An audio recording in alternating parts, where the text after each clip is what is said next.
तो सबसे पहले IAS-12 के लेक्चर्स आपको पूरे प्रोवाइड किए जा चुके हैं, तो कॉन्सेप्ट भी समझाऊंगा थोड़ा सा मैं बीच में। अगर मुझे लगा कि इस चैप्टर के ऊपर कॉन्सेप्ट भी समझाना चाहिए तो उसके ऊपर भी हम डिस्कशन कर लेंगे। तो सबसे पहले 49 मिनट्स का उन्होंने आपको समय दिया है कि 1 घंटे के अंदर आपको ये 25 नंबर का क्वेश्चन कर लेना चाहिए, ऐसा ऑफिशियली वो बोल रहे हैं। 50 मिनट तो उनके हिसाब से ही लग जाते हैं, तो सोचिए मुझे भी 50 मिनट मेरे को नहीं लगेंगे, मेरे को समझाने में लगेंगे। करने में मेरे लिए ये 20 मिनट का क्वेश्चन है, 20 मिनट से ज्यादा का नहीं लगेगा, बट मैंने आपको समझाना है। तो सबसे पहली काम, जब कभी भी इतने बड़े क्वेश्चंस को देखने जाओ तो घबराना नहीं है। क्या नहीं करना, टेंशन बिल्कुल नहीं लेना है। सबसे पहले देखो कौन से ईयर का पूछ रहे हैं, ईयर वेरी इंपॉर्टेंट बात होगी। दूसरी टैक्स का क्वेश्चन कर रहे हैं तो टैक्स रेट हमेशा देख लेना चाहिए। अगर ये काम नहीं किया, ये 2 काम तो बहुत जरूरी है इस पूरे सिलेबस में। IAS-12 में 2-3 बातें बहुत इंपॉर्टेंट है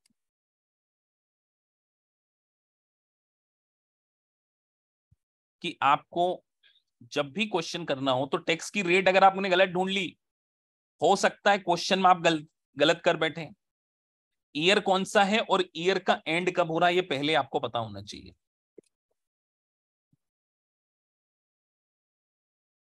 तीसरी बात, कई बार क्वेश्चन खुद बोल देगा कि डेफर्ड टैक्स निकालो। अब पता चले आपको यही नहीं पता कि निकालना क्या, तो ये भी पता होना चाहिए कि क्वेश्चन में क्या डेफर्ड टैक्स निकालना है, करना क्या है। हर जगह ये सारी एक यूनिफॉर्म रूल बता रहा हूं, क्योंकि मैंने तो बहुत सारे क्वेश्चंस किए हुए हैं इसके। मतलब मैं फ्री टाइम में, इवन कई बार मैं एयरपोर्ट पे बैठा रहता हूँ, मैं अपना आईपैड खोल के कभी CPA के CMA के क्वेश्चन करता रहता हूँ, क्योंकि माइंड डेवलप हो जाता है उससे। डेफर्ड टैक्स निकालना पूछ रहा है, क्या टैक्स बेस निकालना पूछ रहा है, क्या क्वेश्चन पूछ रहा है DTA निकालना पूछ रहा है या DTL निकालना पूछ रहा है। ये सारी चीजें आपको पहले तो ये पता होनी चाहिए कि क्या पूछ रहा है। हर क्वेश्चन में की स्टेप अलग अलग होंगी, स्पेसिफिकली बता रहा हूं। क्या क्वेश्चन करंट टैक्स तो नहीं पूछ रहा है। अब कितनों को पता है करंट टैक्स कैसे निकलता है, अगर लेक्चर देख के आए हैं तो। I couldn't find Cassie Nicole Tahai in your Apple Music library. You can ask me to play a radio station or ask for your music in a different app. मुझे बताइए कितनों को ये पता है।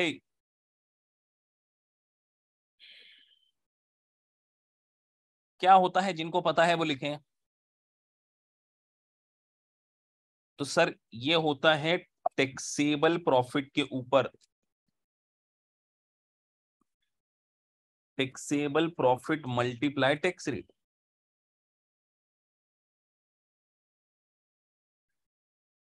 पता होगा सबको ये।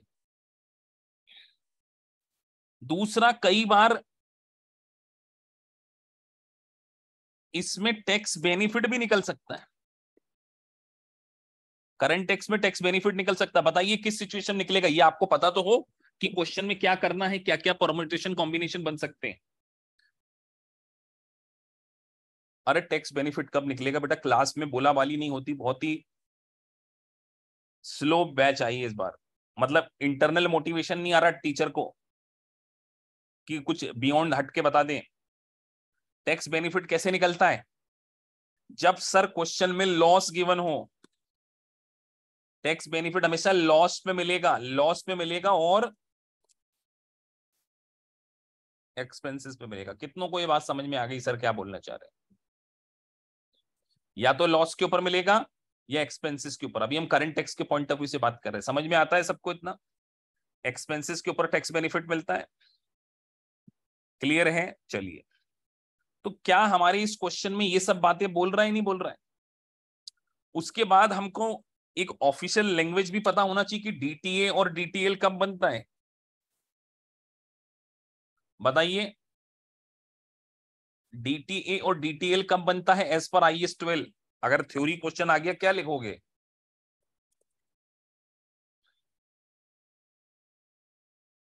क्या लिखोगे बोल दो बेटा।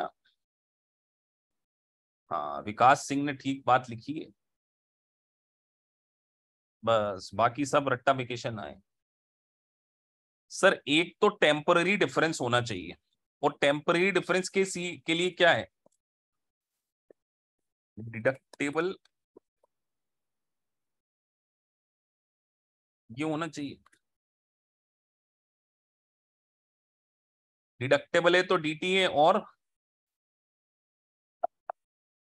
दूसरा क्या है? Taxable temporary difference. तो डिटेल बनता है, इतनी बात सबको पता होगी कि ये सारी चीजें के कारण मिलता है। और उसके बाद मैंने इनको सिंपल भाषा में किससे कंपेयर करना सिखाया है? ये निकालने के लिए क्या सिखाया मैंने, किस तरीके से सिखाया है सिंपल भाषा में? मैंने आपको एक प्रॉफिट एंड लॉस अकाउंट की अप्रोच बताई, निकालना उससे है, लेकिन एग्जाम में लिखना यही है कि डीटीए कब बनता है, जब डिडक्टेबल टेम्पररी डिफरेंस। तो एक तो मैंने आपको बताया था बुक का प्रॉफिट, और एक मैंने आपको बताया है टैक्सेबल प्रॉफिट। निकालना इनके हिसाब से है, लेकिन लिखना इस तरीके से। समझ रहे हैं आप? क्योंकि ये वाली मेथड थोड़ी सी कॉम्प्लिकेटेड है, लेकिन ये मेथड आसान है, लेकिन एग्जामिनर में को समझाना भी तो पड़ेगा। तो इतना बेसिक नॉलेज सबको होना चाहिए अगर क्वेश्चन को समझना है तो। अगर ये बेसिक नॉलेज नहीं है, और बेसिक क्या, मैंने तो आपको एडवांस लेवल का सारा लॉजिक दिया हुआ है। आपके पास ये कहने को नहीं है कि सर हमको यही नहीं पता कि कैसे निकालते। तो मैं ये मान के चलूं कि आपको सबको ये आता है, तो हम क्वेश्चन की ओर आगे बढ़ जाएं। जरा हाजिरी लगा दिया करो चैट बॉक्स में कि सर हाँ सर ये सारी चीज हमको पता है, क्योंकि हम लेक्चर अच्छे से वॉच करके आ चुके हैं। चलिए, तो क्लास में जो जो पढ़ के आ चुके हैं उन्होंने अपनी अटेंडेंस लगा दी है, जो नहीं पढ़ के आए हैं वो पढ़ के आए तभी। चलिए तो क्वेश्चन को पढ़ते हैं। अब नाम बड़ा अजीब से, Kirkham prepare consolidate financial statements on 30 September each year during the year ended 30 September 2003। तो अब ज्यादा इधर उधर की बात ना करते हुए कुछ काम की बातें हम यहाँ पर लिख लेते हैं। 30 सितंबर। अपने दिमाग पे कभी भी प्रेशर मत लेना कि एग्जाम में समय बीत रहा है, आप आराम से करोगे क्वेश्चन हो जाएगा। 2003 ये हमने डेट लिख ली। हमको पता है कि सितंबर 2003 के अकॉर्डिंग कुछ काम करना होगा। और कई बार है ना, इंफॉर्मेशन एग्जिबिट्स को ना पढ़ते हुए नीचे देखा करो क्या क्या पूछ रहे हैं। तो एक तो 5 नंबर का थ्योरी क्वेश्चन है, वो तो मैं सबसे लास्ट में कराऊंगा। सबसे बड़ा क्वेश्चन तो यही है, 5 मार्क्स, 5 6 11 4 15 2 17 20 नंबर, मतलब इतने पोर्शन पे 20 मार्क्स हैं। तो पहले हम इसी को कर लेते हैं, बी एग्जिबिट्स को। तो क्वेश्चन क्या बोल रहा है? Explain and show how the tax consequence of current and deferred. अपने दिमाग में पहला वर्ड ही बैठ जाना चाहिए कि करंट और डेफर्ड। तो बताइए करंट के लिए क्या करना होगा और डेफर्ड के लिए क्या करना होगा। सबसे पहला question, transaction shown in the exhibit 1 to 5 above would be reported in the statement of financial position of the Kirkham on 30th September 2003 and its profit and loss account। तो वो बोलना चाहते हैं कि जो टैक्स कॉन्सिक्वेंस है वो financial statement में किस तरीके से शो किया जाएगा, और उसका टैक्स कॉन्सिक्वेंस आपको ओसीआई के ऊपर भी बताना है। किस किस का बताना है? करंट टैक्स और डेफर्ड टैक्स का। ये बात समझ में आई? पहले तो क्वेश्चन समझ में आना चाहिए, करना कहां से। तो मुझे बताइए, कुछ लिखो। तो सर टैक्स की रेट ढूंढ ली, एक तो 25%।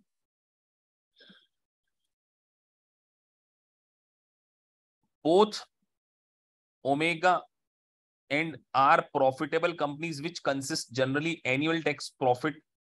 तो दो कंपनी के बारे में लिखा हुआ, उनके कुछ प्रॉफिट्स दिए गए। In answer this part, you do not need to consider possible offset of deferred tax assets against deferred tax liability। तो asset liability को सेट ऑफ नहीं करना है। तो सबसे पहले क्वेश्चन तो आपसे ये पूछ रहा है कि आप करंट टैक्स और डेफर्ड टैक्स का कैलकुलेशन करो इन 5 एग्जिबिट्स को पढ़कर। यही पूछ रहा है,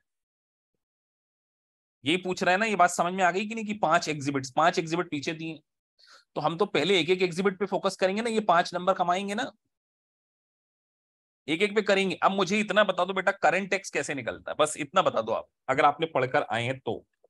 नहीं पढ़कर आए तो कोई दिक्कत नहीं, 1 मिनट सोचने का मौका दिए।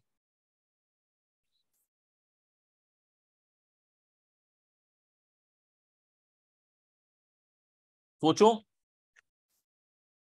और लिखो। तो सर करंट टैक्स के लिए हमें टैक्सेबल प्रॉफिट चाहिए होता है या उसके ऊपर टैक्स बेनिफिट चाहिए होता है? चलिए तो सीधे क्वेश्चन की ओर जाते हैं और एग्जिबिट 1 के ऊपर फोकस करेंगे।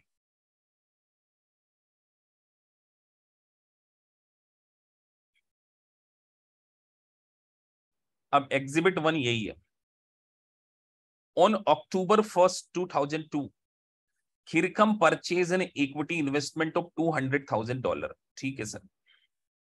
The investment was designated as a fair value through OCI। साफ बोल दिया है कि जो भी ट्रीटमेंट होगा वो OCI में आएगा। On 30th September 2003 the fair value of the investment is 2,40,000. In the tax jurisdiction in which Kirkham operates, unrealized gain and losing or revaluation of investment for are not taxable.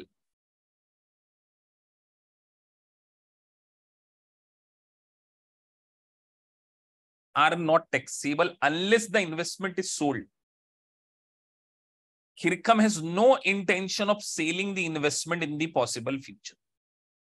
तो सबसे पहली बात वो ये बोलना चाहते हैं कि जो हम प्रॉफिट बुक करेंगे वो परमानेंटली एग्जम्प्ट है या फ्यूचर में कभी टैक्सेबल हो सकता है। पहला क्वेश्चन तो मैं आपसे ये पूछ रहा हूं, आपको लिखना पड़ेगा, मैं समझा रहा हूं, आप पार्टिसिपेट ही नहीं करोगे तो मैं समझाऊंगा, हो सकता है समझ में ही ना आए फिर आप।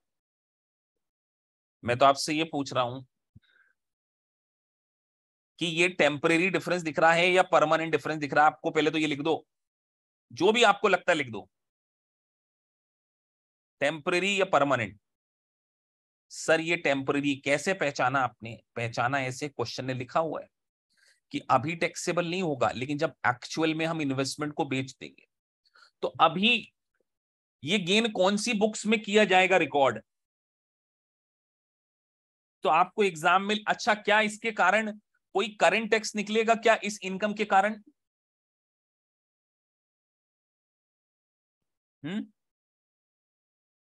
तो अगर आपको इक्विटी इन्वेस्टमेंट के ऊपर पॉइंट लिखना हो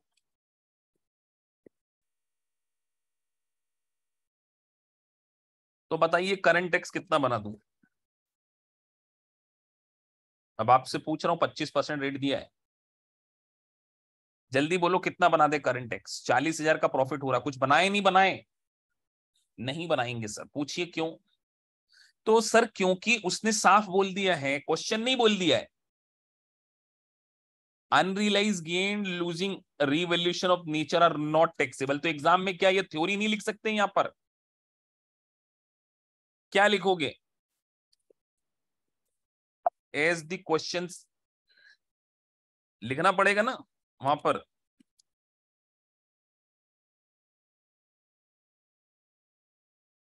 as per the questions unrealised gain is not taxable, therefore जो भी आपको अपनी लैंग्वेज में लिखना है, no current tax will be created. तो यहां पर आप जो भी लिखोगे उसके आपको मार्क्स मिल जाएंगे। क्लियर है ये बात सभी को? No current tax will be created, simple language बिल्कुल मैंने लिख दी, नील। तो पहला काम तो हो गया सर, करंट टैक्स तो बनना नहीं है।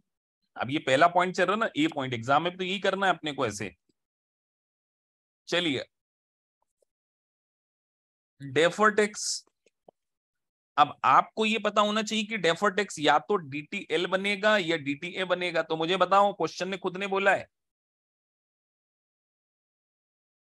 कि अभी अकाउंटिंग की बुक्स में तो हम इसको प्रॉफिट क्रिएट कर लेंगे, लेकिन वहां पर क्रिएट नहीं करेंगे। तो अब मैं आपसे पूछता हूं, आपको आंसर देना है, यहां पर DTA बनाए या DTL बनाए? सबसे पहला क्वेश्चन तो मेरा यही।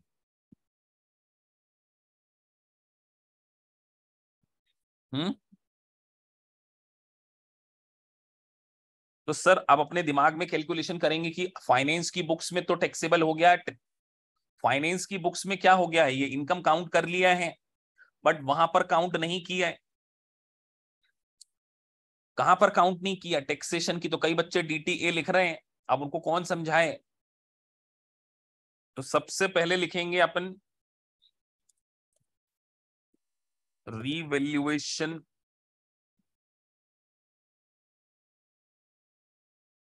गेन इज,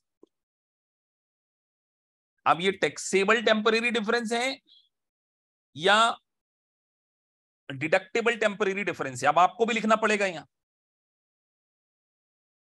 अब आप लिखोगे इज,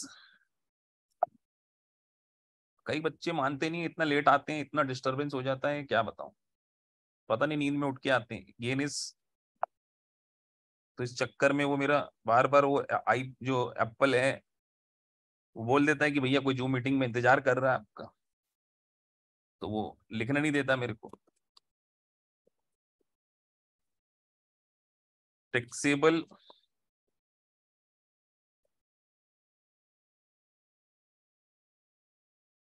अब मुझे बताइए, क्या क्वेश्चन ने आपसे कहीं टैक्स बेस और उसका कैलकुलेशन पूछा है क्या, कि टैक्स बेस बताओ? ये कुछ नहीं बोला उसने, तो अपने को टैक्स बेस फालतू चीज नहीं निकालना है। अगर क्वेश्चन पूछे कि टैक्स बेस क्या होता है तो निकालेंगे, तो यहाँ पे क्वेश्चन ने कुछ नहीं पूछा है। तो ये क्या है? टैक्सेबल टेम्परेरी डिफरेंस है, और कितना डिफरेंस है?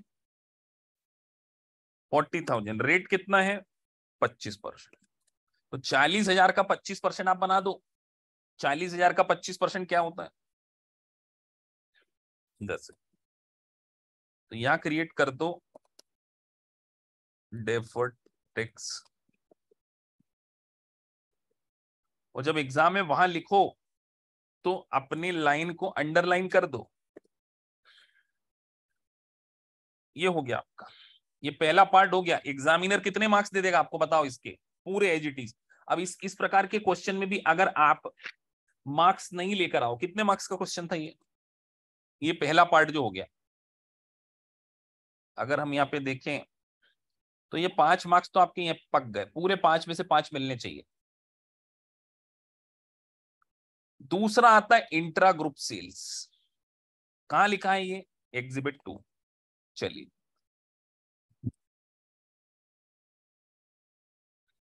2 पे चलते हैं। इंट्रा ग्रुप, अब बताओ इंट्रा ग्रुप का मतलब क्या होता है? इंट्रा ग्रुप का क्या मतलब होता है? लिखना पड़ेगा कि कहीं ना कहीं कंसोलिडेशन से रिलेटेड कुछ ट्रांसफर हुआ होगा सर। तो चलिए बढ़ते हैं। अब आप अगर पूरा पढ़कर आए तो क्या हमने इंट्रा ग्रुप सेल्स का कॉन्सेप्ट समझा है कि नहीं? रिकॉर्डेड लेक्चर में मिला कि नहीं मिला आपको ये कॉन्सेप्ट? हाँ या ना लिख दो अगर आपने देखा है तो। ये कॉन्सेप्ट समझाया था कि नहीं समझाया है? रिकॉर्डिंग लेक्चर पे बिल्कुल समझाया है। तो यहां पर पढ़ते हैं, on August 2003 Kirkham sold product to Omega, a wholly owned subsidiary operating in same tax jurisdiction as Kirkham for 80,000. The cost of goods is 64,000. मुझे बताइए कितना करंट टैक्स बनेगा? सीधा गणित आ जाता है आपका करंट टैक्स का। एक नंबर तो यही मिल रहा है आपको सीधे। करंट टैक्स का कैलकुलेशन बताओ बेटा, यहाँ पे फटाफट लिख दो करंट टैक्स का कैलकुलेशन। यहाँ ज्यादा सोचने की जरूरत नहीं, माल बेचने पे करंट टैक्स लगता है, इतना पता होना चाहिए। कितने का माल कितने में बेच दिया है? फटाफट। कई बोल रहे 4800 सर, वो यही नहीं देख रहे कि अभी करंट टैक्स, अभी डेफर टैक्स की तो बात ही नहीं हो रही कि 64,000 का गुड्स हमने 80,000 में बेच दिया। Profit on sale of goods. तो सर यहां पे लिख दो, वर्किंग नोट ऐसे बनाओगे ना, -64,000, तो प्रॉफिट आपका हो गया 16,000। तो सीधी बात है, टैक्स की रेट निकाल लो इसके ऊपर।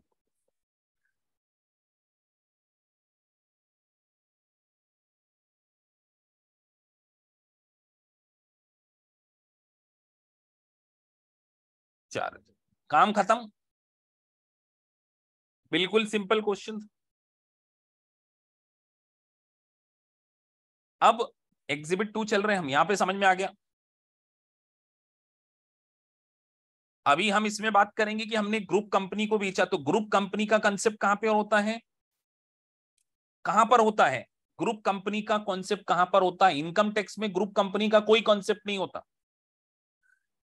ग्रुप कंपनी का कॉन्सेप्ट कहां पर होता है ये बताओ? फाइनेंशियल बुक्स में कि इनकम टैक्स में भी कोई ग्रुप कंपनी बनती है? लॉजिक लगाओ। टैक्स किसके हिसाब से बनाते हैं हम? जो टैक्स का कैलकुलेशन है वो इनकम टैक्स, और इनकम टैक्स बोलता है चाहे ग्रुप में बेचा हो, कहीं बेचा, बेचा तो है ना भैया, हमको टैक्स दे दो। और करंट टैक्स तो हम इनकम टैक्स के हिसाब से निकालते, तो बात खत्म। सब समझ में आ गया कि चाहे ग्रुप हो चाहे कुछ हो, करंट टैक्स आपको यहां पर देना पड़ेगा। बीच बीच में आंसर भी दे रहा हूं बच्चों की चैट बॉक्स के, समझ में आ गया हो तो आगे बढ़ जाऊं, आगे बढ़ जाएं, फटाफट बोल दो बेटा।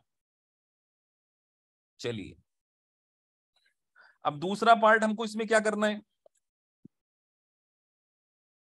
डेफर्ड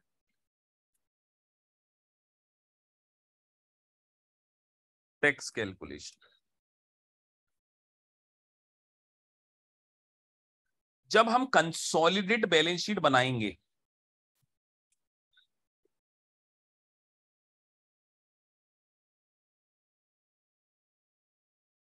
अब आपके लिए यहां पर टेक्निकल पार्ट है इसलिए मुझे समझाना है।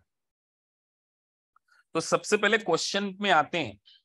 क्वेश्चन ने क्या बोला है कि हमने तो 40% माल बेच दिया है, 60% गुड्स हमारे पास पड़ा हुआ है। ये बात समझ में किसको आ गई, किसको नहीं आई?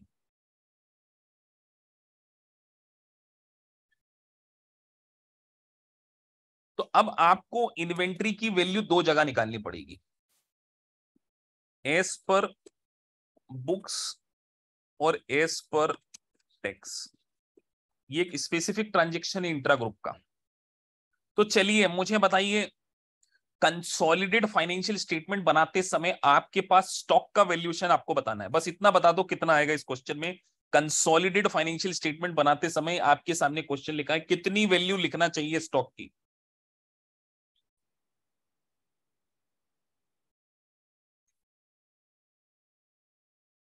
तो सर ये यहां पे लिखा हुआ है 80,000 लिखूं या 64,000 लिखूं? क्या हम अपने आप से प्रॉफिट बुक कर सकते हैं क्या? नहीं कर सकते। तो 64 में से तो 40% बेच दिया, तो अभी बचा कितना वो भी तो बताओ। इंपॉर्टेंट लाइन तो यही है। अभी कंसोलिडेट बैलेंस शीट में सर 64 का माल था, चाहे हमारे पास पड़ा हो चाहे हमारी सब्सिडरी के पास पड़ा हो, अल्टीमेटली 64 का 60% पड़ा हुआ है। तो बेटा 64 का 60% निकालना जरा कितना होता है?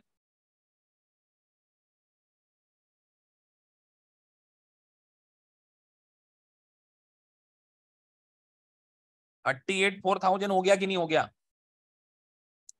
अब यही माल किसके पास पड़ा हुआ है? किसी दूसरी कंपनी के पास भी पड़ा हुआ है जिसने खरीदा है, उसके पास ये वैल्यू कितना? इनकम टैक्स की बुक्स में कितना? इनकम टैक्स तो क्या बोलती है भैया, जितने में माल खरीदा हमको उससे मतलब। तो इनकम टैक्स के पास ही कितने का माल है इनकम टैक्स की बुक्स में?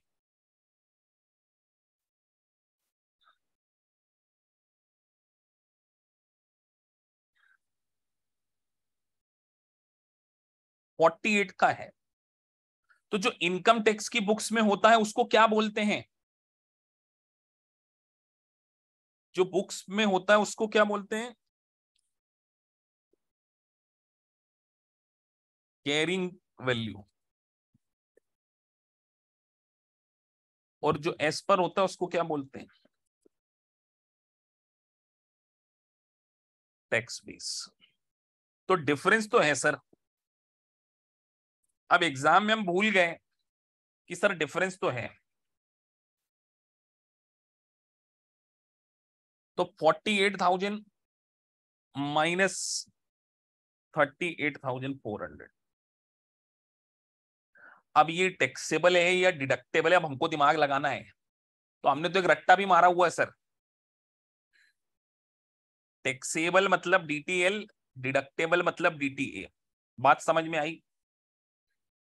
अब ये कैसे पता करें कि इसके कारण डीटीएल बनेगा या डीटीए बनेगा? आप क्या सोचते हो कहां पे प्रॉफिट ज्यादा है? मेरी वाली अप्रोच बता दो बेटा। मेरी वाली अप्रोच सोच ली अगर आपने तो बढ़िया काम हो गया आपका। प्रॉफिट कहां पर ज्यादा लिखा होगा?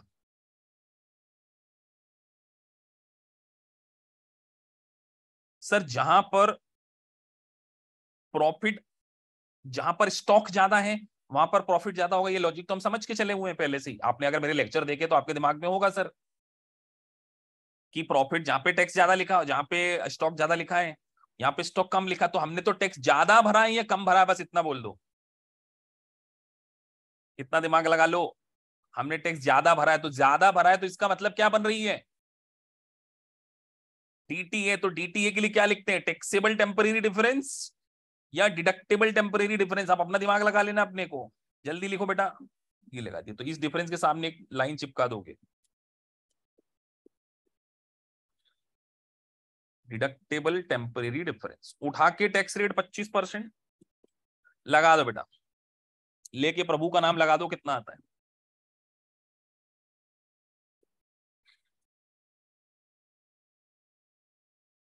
अब बताओ, इससे सरल भाषा में दुनिया में समझा पा रहा है कोई आपको?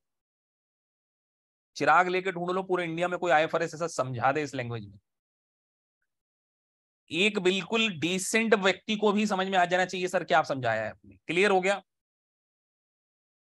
आज के बाद इंट्रा ग्रुप ट्रांजेक्शन में कोई कंफ्यूजन होगा? आगे बढ़ जाए बेटा। या और नो तो बोल दो सर क्या चल रहा है, नहीं टाइम आपका ही है। बढ़ जाए आगे। कितने नंबर और मिल गए अपने को? ये हो गए 6, 5, 11।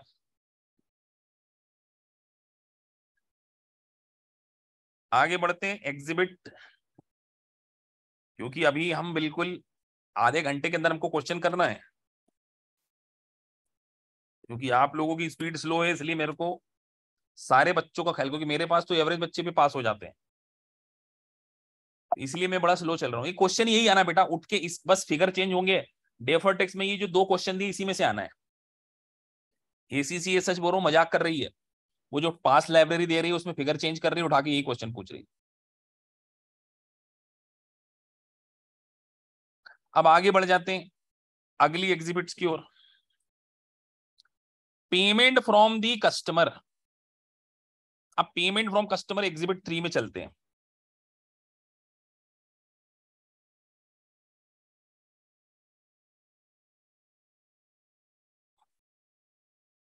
On 31 March 2003 received customer 2 lakh रुपए। The payment was in respect of service to be provided on April 2003 to 2004। Service का प्रोवाइड करने वाले अप्रैल 2003 से लेकर 31 जनवरी 2004 के बीच में करने वाले। Kirkham recognize revenue 1,20,000 in respect of transaction. तो यहां पर उन्होंने ऑलरेडी रेवेन्यू को रिकॉग्नाइज कर लिया। बताओ ये कहां पे किया है? टैक्स की बुक्स में या फाइनेंशियल बुक्स में? बस इतना लाइन बता दो। फाइनेंशियल बुक्स में। तो टैक्स क्या फाइनेंशियल की बुक्स के हिसाब से निकाला जाता है कि कहां निकाला जाता है? वो तो टैक्स की बुक्स में से, तो टैक्स की बुक्स में देखते हैं। Under tax jurisdiction which crickum operates 2 lakh received 31 March was included in the taxable profit. क्या दिमाग लगाने की जरूरत है यहां पर?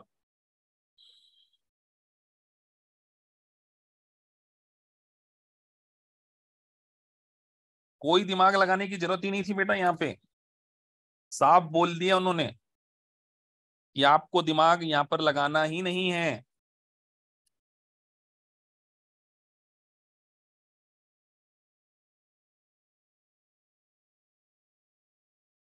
50,000 क्या हो गया? ये क्या निकल कर आया है? Current tax liability.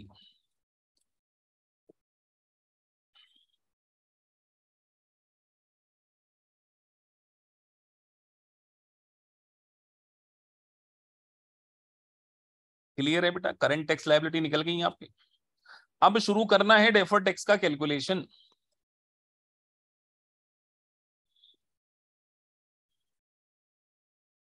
अब आप लोग खुद ही बता सकते हो डेफर्ड टैक्स क्या है, बस यहाँ पे मैं लिखने की अप्रोच आपको समझा दूंगा। चलो आपको मौका दिया। क्या डेफर्ड टैक्स बनेगा, क्या नहीं बनेगा?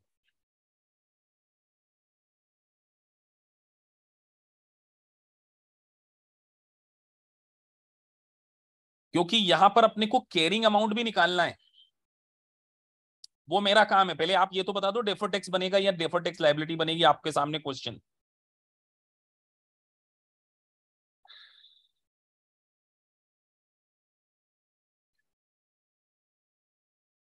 तो सर सबसे पहले, क्योंकि मैंने लॉजिक भी समझाना है प्रेजेंटेशन, जो टैक्स बेस कैलकुलेशन करना पड़ता है ना, वो हमेशा बैलेंस शीट अप्रोच से कैलकुलेट करना पड़ता है। अब ये थोड़ी सी टेक्निकल बात है।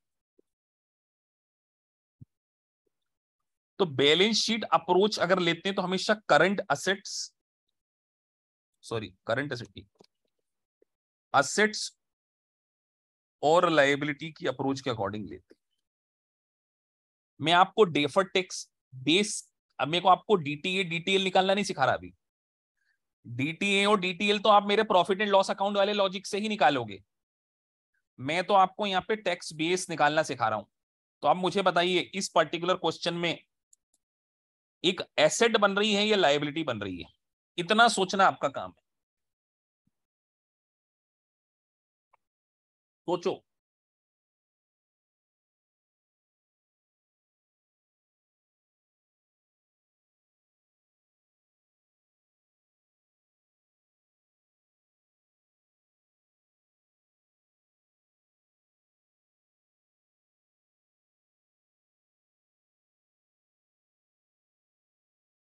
यहां पर सर हमको कुछ एडवांस मिल गया है या हम नहीं मिला है, बस ये सोचना बहुत इंपॉर्टेंट है।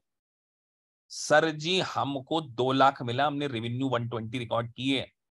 इसका मतलब ये कहां पर रिकॉर्ड किए हमने? फाइनेंस की बुक्स में या टैक्स की बुक में?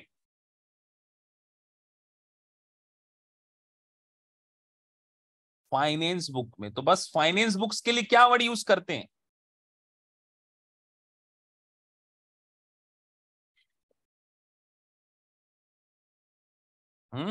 क्या वर्ड यूज करते हैं?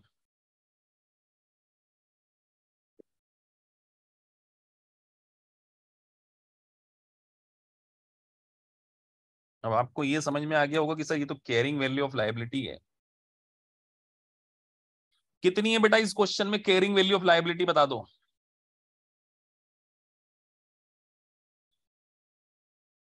80,000।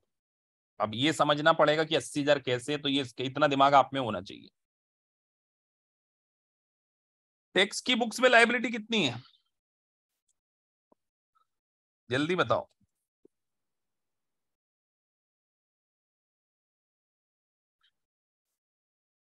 जीरो। वहां कुछ लायबिलिटी थी नहीं सर, 2 लाख पूरा मिल गया, खत्म हो गई बात, कहानी। कहां से लायबिलिटी उसमें? 2 लाख पूरी इनकम मान ली हमने, काई की लायबिलिटी? तो डिफरेंस तो है सर। अब आपने अपना दिमाग लगा लिया होगा कि ये डिफरेंस क्या होना चाहिए। पीएनडल अप्रोच से दिमाग लगा चुके होंगे आप, पीएनडल की अप्रोच से।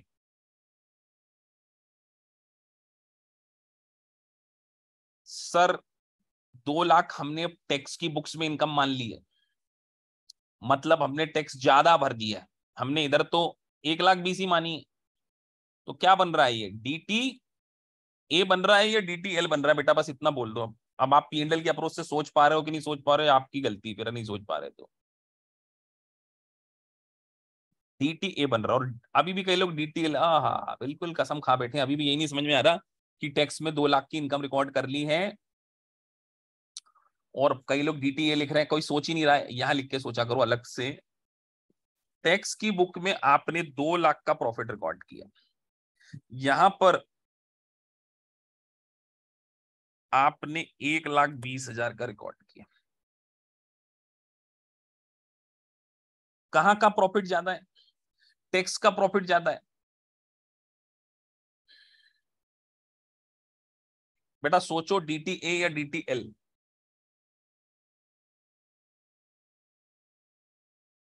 तो सर जब ये डिफरेंस निकल के आएगा, तो कोई चीज ज्यादा भर दी है तो DTA बनेगा ना। तो DTA के लिए क्या लिखते हैं, डिफरेंस क्या है ये, टैक्सेबल या डिडक्टेबल, मैं लैंग्वेज वही लिखूंगा।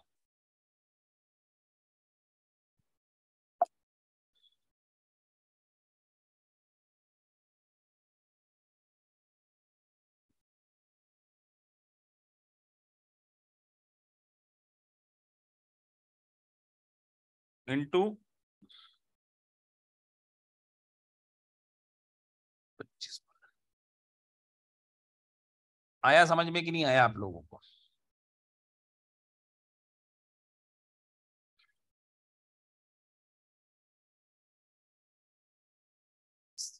वो 1,20,000 क्वेश्चन ने निकाल के दिया, तो हमें दिमाग नहीं लगाना कि वो 1,20,000 कहां से आया है।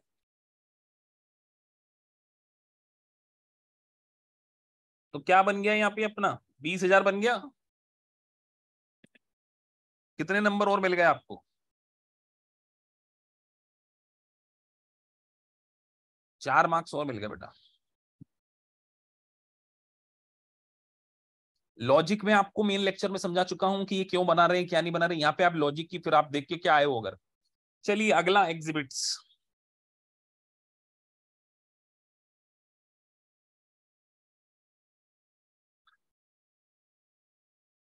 अगला एग्जिबिट्स 2 मार्क्स का, impairment of goodwill.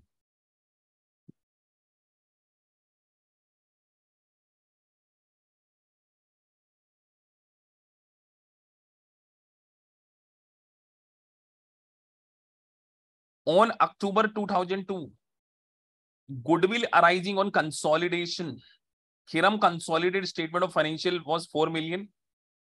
On the September 2003, director reviewed that goodwill for impairment and concluded that goodwill was impaired 6 lakh. This was no tax deduction available for any group company as consequence of impairment. क्या लगता है आपको, ये इसकी deduction देंगे ही नहीं, वो मना कर दिया उन्होंने, बोले कोई डिडक्शन नहीं देना।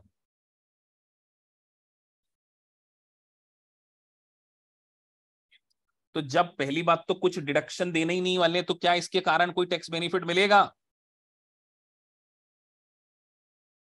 नहीं मिलेगा। तो अपने को परमानेंट और टेम्परेरी फेम्परेरी वर्ड यूज नहीं करना है वहां पे। जब क्वेश्चन ने साफ बोल दिया कि नो डिडक्शन, तो अपने को क्या बोलना है वहां पे? जो एग्जिबिट आपका 4 है, वो क्या बोल रहा है, no deduction in case of, तो there is no deduction in income tax, तो therefore no current tax liability.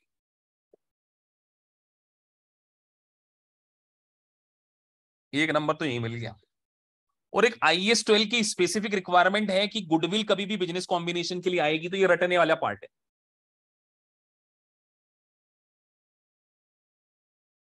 तो IAS 12 का एक एक्सेप्शन है कि कंसोलिडेशन के कारण, ये बात आप बुक के सॉल्यूशन में पढ़ लेना, ये मैं आपको एक्सेप्शन में रूल में लिखा हुआ है। IAS 12 का एक एक्सेप्शन है कि जो कंसोलिडेशन के कारण गुडविल आती है, उसके ऊपर कोई भी डेफर टैक्स नहीं। तो वो लाइन यहाँ पे लिखना पड़ेगा, IAS 12 एक्सेप्शन। ये आप बुक से पढ़ के लिख लेना, जो जो चीज रूल में लिखी हुई है। तो 2 मार्क्स आपको यहाँ पे मिल गए। बुक में लिखिए, आप पढ़ लेना सॉल्यूशन में। चलो, तो 2 मार्क्स ये भी मिल गए। तो कुछ चीज तो आप पढ़ के भी जाओगे ना, कि सब भरोसे थोड़ी रहोगे। अगर आप एग्जाम देने जाओगे तो एक बार तो सारी क्वेश्चंस पढ़ोगे एटलीस्ट। चलिए अगला क्वेश्चन डेवलपमेंट कॉस्ट से रिलेटेड है। पहले प्रोविजन पढ़ते हैं। कितने का क्वेश्चन है, क्या बोल रहा है वो? Development cost. क्वेश्चन बोल रहा है डेवलपमेंट एक्सपेंडिचर। ठीक है सर, अब आपको मौका देते हैं रीड करने का। रीड करो और मुझे बताओ।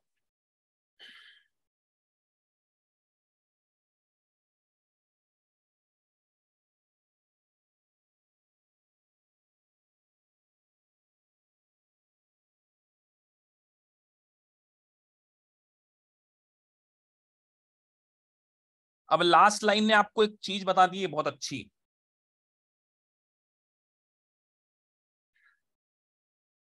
कई बच्चों को ये क्वेश्चन कितनों को टफ लग रहा है? अभी डेवलपमेंट एक्सपेंसेस के बारे में भी बता देता हूं। बच्चे लोग, आप लोग इतने स्लो चलते, मैं सोचा 30 मिनट में क्वेश्चन करा दूंगा, बट ना जाने क्या क्या कई बच्चे पूछ रहे हैं। अरे लास्ट लाइन में कुछ मतलब समझ। डेवलपमेंट एक्सपेंसेस मतलब होता है एक प्रीलिमिनरी एक्सपेंसेस, समझते हो? इंडियन अकाउंट्स में आपने प्रीलिमिनरी एक्सपेंसेस कभी सुना हो? प्रीलिमिनरी एक्सपेंसेस क्या होता है ये? प्रीलिमिनरी एक्सपेंसेस सुना है कि नहीं सुना? 11वीं क्लास पढ़ी है आपने? लिखो जिसको डेफिनेशन पता है। क्या पढ़ी फिर आपने 11th क्लास, अगर आपको प्रीलिमिनरी एक्सपेंसेस नहीं पता है? हाँ, मयंक भारद्वाज ने लिखा है प्री इनकॉर्पोरेशन एक्सपेंसेस। मतलब बिजनेस को स्टार्ट करने के पहले के एक्सपेंसेस, तो उसको यहां पर डेवलपमेंट का कॉस्ट बोला जाता है। क्या करते थे आप उसका? क्या करते थे? ट्रीटमेंट क्या करते थे? आपको कहीं सिखाया होगा बचपन में। 1/5 करते थे। Over the period right of करते थे। धीरे धीरे प्रॉफिट एंड लॉस में 5 साल में, 10 साल में ग्रेजुएटली उसको क्या कर देते थे? Right of. लेकिन इस क्वेश्चन ने आपको एक लास्ट लाइन में कुछ लिख के दिया है।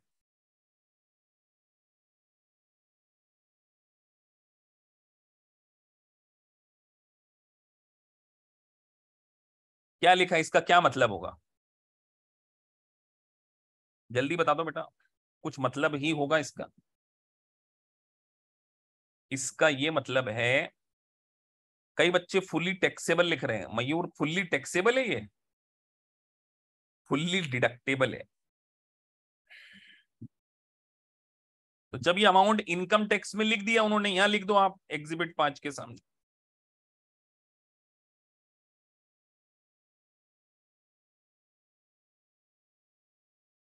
डेवलपमेंट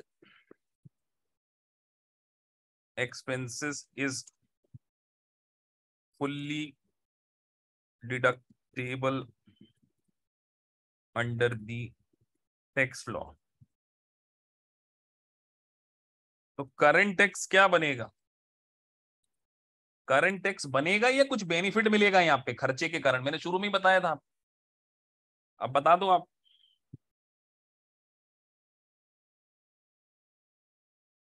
तो करंट टैक्स सेविंग हो जाएगी यहाँ पे। क्या हो जाएगी? ये ध्यान रखना, खर्चों के कारण। तो डीटीए मत बोल देना इसको। क्या ये डीटीए है?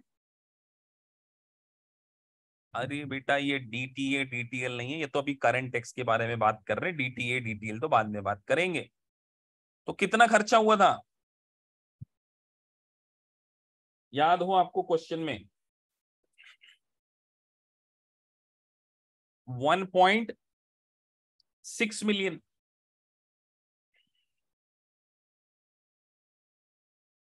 ठीक है ना? तो 1.6।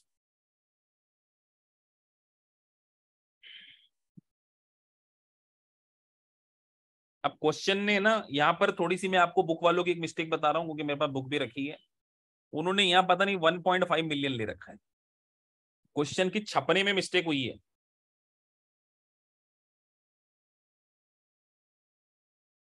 उन्होंने 1.6 की जगह 1.5 मिलियन लिखा सॉल्यूशन में। जब मैं सॉल्यूशन मिला रहा था तो मुझे याद है।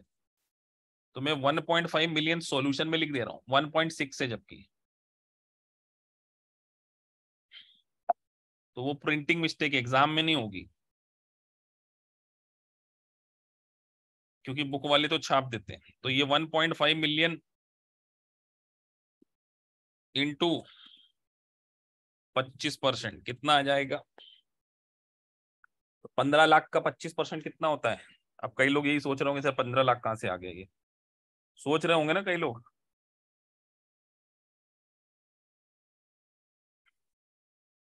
तो आप सोचना उसको। अब बात करते हैं यहाँ पे डेफर्ड टैक्स की।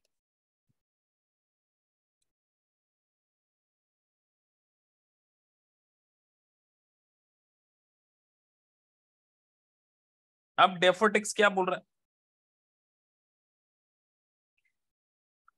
कि डेवलपमेंट का जो खर्चा है वो बेनिफिट स्टार्ट कब से हुआ, तो ध्यान रखिए डिडक्शन कब से लेते हो, बिजनेस जिस दिन खर्चा कर रहे हैं या जिस दिन बिजनेस स्टार्ट हुआ है। ये प्रिलिमिनरी एक्सपेंसेस जो आपने अभी बोला, इसका बेनिफिट कब से लेना शुरू करते हो, ये बता दो बस। जब बिजनेस स्टार्ट होता है या जब बिजनेस खत्म होता है? बिजनेस स्टार्ट, तो बिजनेस यहाँ पे कहां पे कौन सी डेट में स्टार्ट हुआ है? The development project begin generate economic benefit on July. तो कितने महीने का खर्चा पीएनएल में डालना पड़ेगा? 5 ईयर यहाँ पे लिखा है, कितना डाल दें? अब ये आपके ऊपर छोड़ा है मैंने।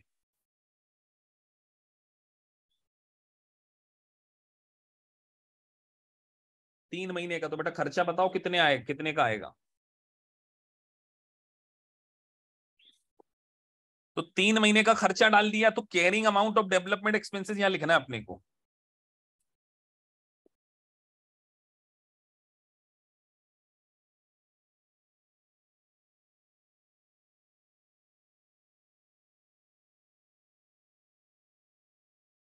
ये मैंने आपके ऊपर छोड़ा है अमाउंट।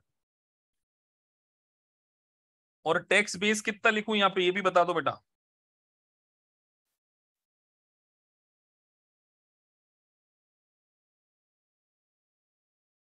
अगर आपने दिमाग लगा लिया होगा तो टैक्स बेस यहाँ पे नील आएगा।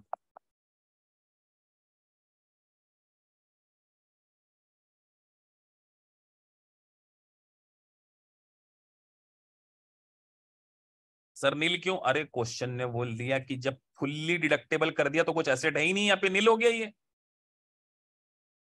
Fully deductible. यहाँ पे कितना डिडक्ट करना है सर? तो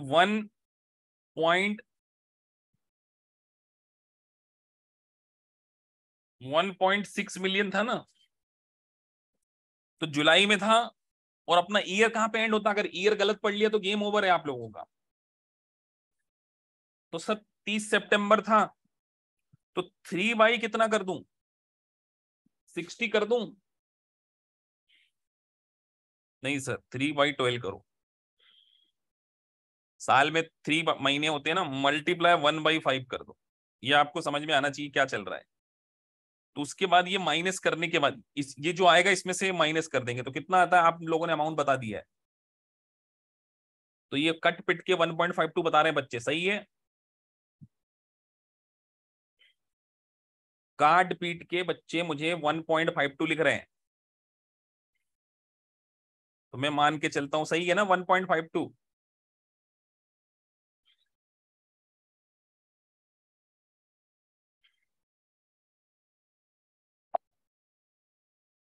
तो 1.52।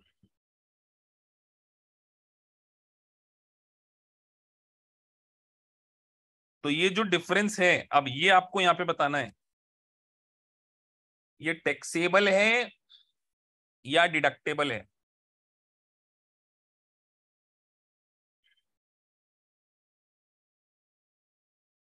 अब आप बता दो बेटा, यहाँ पे पूरा खर्चा माइनस कर दिया, पीएनएल वाला लॉजिक लगा लो कि भैया टैक्स में तो पूरा ही खर्चा डाल दिया, यहाँ पे खर्चा कम लिया तो यहाँ का प्रॉफिट ज्यादा, तो फ्यूचर में तो इसको क्या बोलेंगे, डिफरेंस को टेम्पररी टैक्सेबल। तो बस अमाउंट बता दो बेटा डेफर्ड टैक्स का कितना है। तो 1.52 मिलियन का 25% लगा दो, तो 1.52 का 25 मिलियन आता है 3.8। ठीक है, 3,80,000 एक बच्चा लिख रहे हैं। बुक में सोल्यूशन दिया हुआ है, बताइए क्या था मुश्किल इसमें, थी कुछ दिक्कत? अगर आपने पूरे लेक्चर को अच्छे से वॉच किया है, आज आपने एक तरीका सीख लिया टेक्स्ट बेस, 100% समझ में आने वाले लेक्चर जिनको समझ में आ गया है वो जरा पोल में पार्टिसिपेट करें कि कितने बच्चों को पूरा क्वेश्चन समझ में आ गया। लिख दो वोट, नहीं समझ में आया तो नेगेटिव वोट डालने का भी आपको मौका दिया है। समझ में तो आए कि इतना आसान लैंग्वेज में समझाने के बावजूद जो क्लास में नहीं समझ पा रहे हैं, बिल्कुल प्रेजेंटेशन ऐसा ही देना है। चलो क्लास में आज 80% बच्चों को समझ में आ गया है।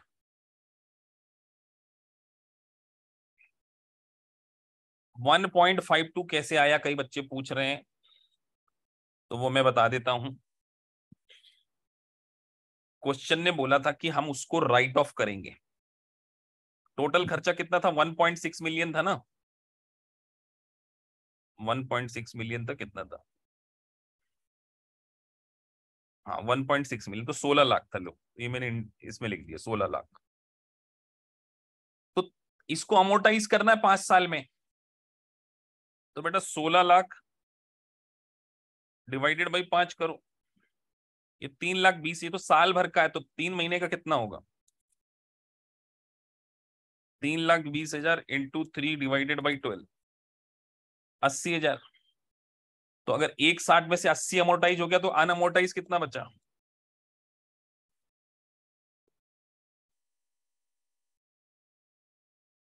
16 लाख में से 80,000 चला गया तो 15,20,000 बचा ना। और 15,20,000 को उसमें लिखना हो तो 1 पॉइंट,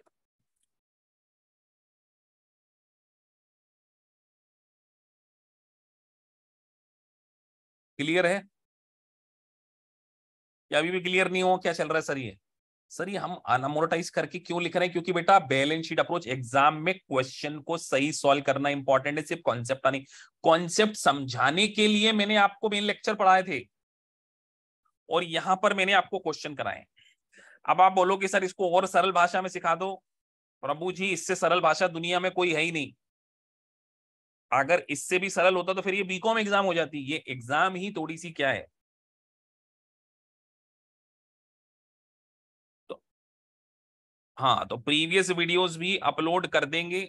और आज आप लोगों ने बहुत ही स्लो चले, नहीं तो मेरा मूड था एक और क्वेश्चन कराने का, लेकिन कल मैं आपको टेक्स्ट बेस और थ्योरी को समझाते हुए, आज का लेक्चर अभी अपलोड नहीं होगा, फ्राइडे, जो थर्सडे फ्राइडे सैटरडे संडे का लेक्चर मंडे सुबह तक हो जाएगा, क्योंकि अभी जस्ट मेरी एक और क्लास है। ठीक है जी, तो इस क्वेश्चन को चलिए इसकी प्रैक्टिस कीजिए, मिलते हैं आपसे कल।